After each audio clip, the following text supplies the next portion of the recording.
नमस्कार दोस्तों, आप देख रहे हैं UP news live update channel में देश दुनिया की खबरें। हमारी वीडियो कहां से देख रहे हैं कमेंट में जरूर बताइए और चैनल को शेयर और सब्सक्राइब जरूर करें। चलिए बढ़ते हैं पहली खबर की ओर।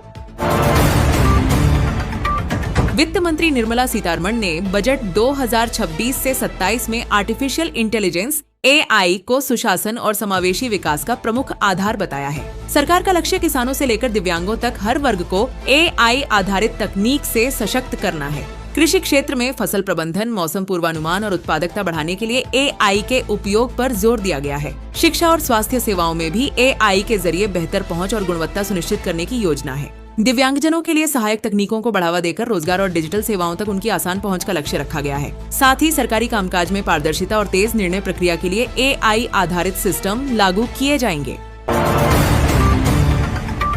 दिल्ली पुलिस के बजट में बढ़ोतरी की गई है। बजट 2026 से 27 के लिए दिल्ली पुलिस को 12,846 करोड़ रुपए आवंटित किए गए हैं। इस बढ़े हुए बजट से पुलिस के आधुनिकीकरण, नई तकनीक, साइबर अपराध से निपटने, वाहनों और बुनियादी ढांचे को मजबूत करने पर जोर दिया जाएगा।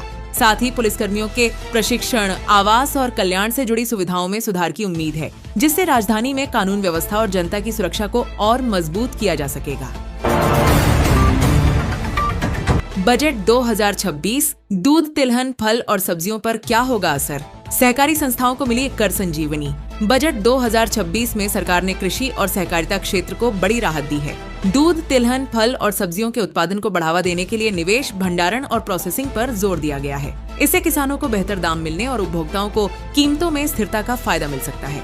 डेयरी सेक्टर में सहकारी संस्थाओं को टैक्स में राहत दी गई है, जिसे कर संजीवनी माना जा रहा है। इससे अमूल जैसी डेयरी और स्थानीय सहकारिताओं की आर्थिक स्थिति मजबूत होगी। तिलहन में आत्मनिर्भरता बढ़ाने के लिए नई योजनाएं लाई गई हैं, जबकि फल सब्जियों के लिए कोल्ड स्टोरेज और सप्लाई चेन मजबूत करने पर फोकस है। कुल मिलाकर बजट 2026 से किसानों की आय बढ़ने और ग्रामीण अर्थव्यवस्था को नई गति मिलने की उम्मीद है। बेरोजगार युवा, संकट में किसान। बजट 2026 पर राहुल गांधी ने जताई चिंता। बजट 2026 को लेकर कांग्रेस नेता राहुल गांधी ने सरकार पर तीखा हमला बोला है। उन्होंने कहा कि देश में बेरोजगारी बढ़ रही है, युवा रोजगार के लिए भटक रहे हैं और किसान लगातार संकट में हैं, लेकिन बजट में इन मूल मुद्दों पर ठोस चर्चा नहीं हुई। राहुल गांधी का आरोप है कि सरकार ने डूबती अर्थव्यवस्था, महंगाई और आम आदमी की परेशानियों को नजरअंदाज किया है। उनके मुताबिक बजट बड़े उद्योगपतियों और चुनिंदा वर्गों पर केंद्रित है, जबकि किसानों, मजदूरों और बेरोजगार युवाओं को राहत देने के लिए कोई ठोस रोडमैप नहीं दिखता।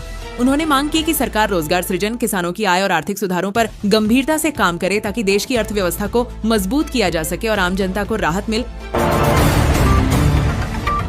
हर जिले में गर्ल्स हॉस्टल, 4 टेलीस्कोप सेंटर। लड़कियों की शिक्षा के लिए बजट के बड़े ऐलान। बजट 2026 में सरकार ने लड़कियों की शिक्षा को बढ़ावा देने के लिए कई अहम घोषणाएं की हैं। हर जिले में गर्ल्स हॉस्टल की स्थापना का ऐलान किया गया है, जिससे दूर दराज से पढ़ने आने वाली छात्राओं को सुरक्षित और सस्ती आवास सुविधा मिल सके। इससे खासकर ग्रामीण और पिछड़े इलाकों की लड़कियों की पढ़ाई जारी रखना आसान होगा।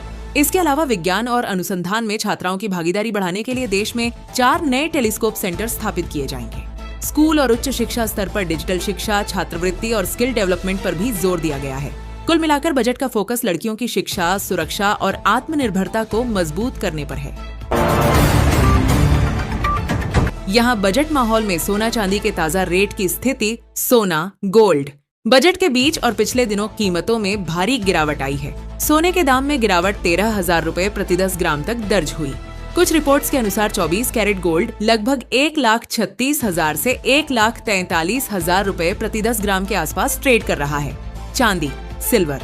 चांदी के दाम भी भारी गिरावट के साथ लगभग 26,000 रुपए प्रति किलोग्राम तक सस्ते हुए। कुछ जगह चांदी का भाव 2.65 लाख रुपए से 2.78 लाख रुपए प्रति किलोग्राम तक बताया जा रहा।